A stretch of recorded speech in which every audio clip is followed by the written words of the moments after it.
Hey, it's Eric. I'm in the bee yard. It is January the 26th, I think, 2024, and we're on a nice warm day. It's, I guess, pretty much close to 60 degrees, actually a little higher probably.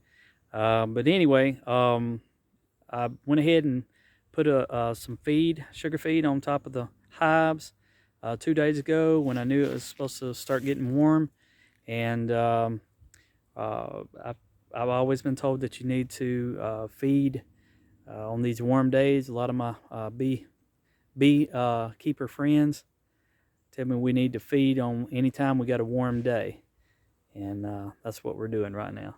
So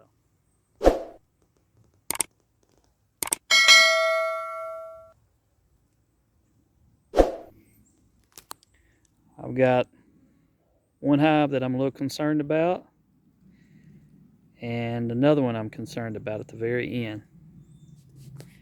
Just not a lot of activity, but these three in the middle look pretty strong.